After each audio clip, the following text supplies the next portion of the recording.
B&N TV show turagarutse tubishimira kandi tubashimira. Urakoze rero wowe wakoze subscribe kuri channel yacu. Nkuko bisanzwe B&N bifite icyo yakuzaniye buri munsi kandi cyagira icyo kikwigisha nicyo kigufasha mu buzima. B&N rero ikugaruriye agashya. Ako gashya yabakugereye mu gihugu cya Zambia, aho yakuzaniye amakuru acukumbuye kandi meza yizewe. Muri Zambia, mu gace kamwe ka Zambia bita Kasama, hari umugabo witwa Martin Kamplo. Uyu mugabo wubatse, umugabo wari ufite urugo, afite umugore n'abana nk'abandi bagabo bose. Uyu mugabo rero ahuje ikibazo n'abagabo benshi, yarahuje ikibazo n'abagabo benshi cyo kudagira ahaba ndetse akaba mu nzu akodesha. Iyo nzu yayikodeshaga amafaranga ya Zambia, ayo bita amakwacha, amafaranga 3,500 ku kwezi. Ubaze mu manyarwanda wasangamo amanyarwanda ageze mu 170. Nkuko bisanzwe rero kubakodesha, noneho by'umwihariko abagabo, akenshi umugabo ukodesha afata amafaranga yabiri ibyuya, ukabazi ko ataraye agomba kwishyura ahaba, akayaha umugore akayishyura. Nkuko bisanzwe ku bagabo b'umutima, umugabo afata amafaranga agaha umugore akakemuza ibibazo. We rero ukurikiye B&N aka kanya igufitiye amakuru yihuse kandi meza asobanutse kuri iyi nkuru. Uyu mugabo Martin Stamp ni umugabo ufite umugore n'abana 4, ndetse urugo rwabo abarugendagamo ndetse n'inshuti zarwo bavuga ko rutuje, rumeze neza, rurimo amahoro. Uyu mugabo kwezi kwashiraga akiyegereza umugore ibyo 3,500 atijya kwishyura ubukode. Byumvikane ko uyu mugabo yari afite umutima mwiza. Nkuko bisanzwe rero Satani buri yagenderera ingo ziba zibanye neza cyane. Kurikira amakuru menshi kandi mashya kuri B&N. Nureba iyi foto urahasanga abantu benshi bakikije brancard cyangwa se branchoir, uhita uko ushaka ni twa tuntu batwaraho umuntu wagize ikibazo cy'ubuzima, ushaka kuyita ingobyi. Uyu muntu uri kuri iyi ngobyi akikijwe n'abantu batandukanye ndetse batari bake, ndetse amasura y'abo bantu witegereje neza nta sura yishimye irimo, buri sura yose yaguye mu kantu. Ushobora kwibaza ute se aba banyazambia n'uyu muntu bahuriye kuki, ese bigenze bite? Uyu mugabo rero tutabatindiye reka tubabwire ibyamubayeho nkuko twabashije kubasesengurira. Uyu mugabo mu masaha 28 ashize nibwo yaje kugirana ikibazo n'umugore we mu rugo. Umugore we agashinja uyu mugabo ko amuca inyuma. Uyu mugabo ati ndarengana, nkuko nawe umugabo wawe wabikubwiye cyangwa se umugore wawe akabikubwira utabyemera.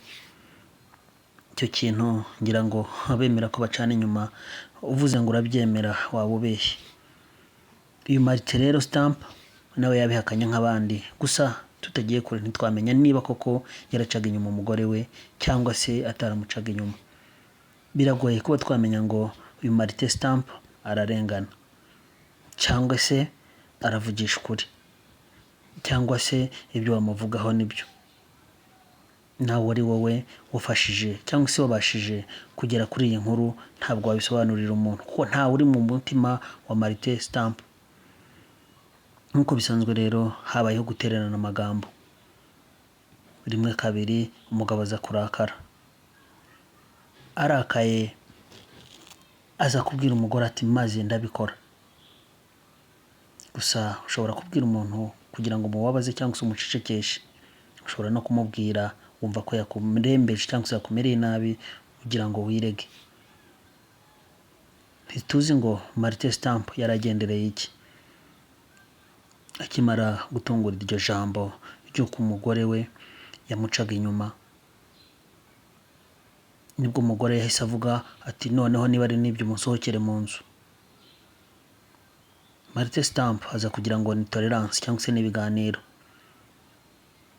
Umugore ati musohokera mu nzu. Bugira kabiri Martin Stamp aramwenyura ati ntayo nsohokamo. Umugore bwa gatatu ya nshuro Petero yihakanye Yesu isake ibitse. Bwa gatatu nibwo umugore yagiye mu cyumba azana impapuro zose z'uko iyo nzu babagamo ari iye. Martin Stamp yaje kwisanga yari umupangayi wishyuraga ariko inzu akayishyura umugore we. Akenshi abagore bajya bagira defo yo kugira ngo bigwizeho imitungo abagabo babo batabizi, ndetse rimwe na rimwe n'abagabo bakabikora. Abashakanye umwe akaba yagira umutungo undi atazi. Uyu Martin Stamp uraje gusanga ingaruka yahuye nazo arizo zitumye ari we uryamye ahangaha, n'ingaruka zumvikana kandi na buri wese yazigira. Uyu Martin Stamp akimara kubona ko inzu yabagamo yayikodeshaga ariko ari iy'umugore we, yahise akora icyo bita kugwa igihumure abura umwuka. Bategereza ko azanzamuka baraheba. Nibwo abaturanyi bahuruye biba ngombwa ko bifashisha iyi brancard cyangwa se iyi ngobyi.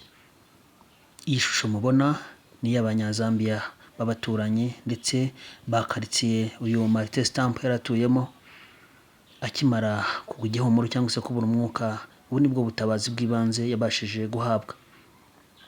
Iyi shusho mubona rero yari ateruwe aho yagwiriye igihumure, aho yatereye ubwenge, aho yaburiye ashaka kuburira ubuzima, ndetse abahanga bavuga ko iki gihe n'umwuka wari wamuhagararanye. Niyo mpamvu aya masura cyangwa se amashusho ya buri wese uri hano ubona ko atishimye. Kora subscribe kuri channel ubashe gukomeza kugezwaho amakuru hirya no hino. Uyu mugabo rero mu by'ukuri ushobora kwibaza utese ibi bintu koko bibaho? Nawe ari wowe usanze ubukode wishyuraga wari umaze kwishyura imyaka 15 wabwishyuraga uwo mwashakanye mu buryo utazi, ndetse uwo mutungo ukaba ari uwanyu utawuzi warawuhishwe. Ushobora kugira ikibazo n'ubwo utarabirana, ariko ushobora kugira ikibazo. Jewe abayarigiye nk'umunyamakuru wa BNN ntabwo nateribuye Martin Stamp. Nawe niba umuteribuye ntabwo ibyo ari byo. Kora ibishoboka byose rero udukorere subscribe kuri channel yacu, tubashe kujya tukugezaho amakuru agezweho hirya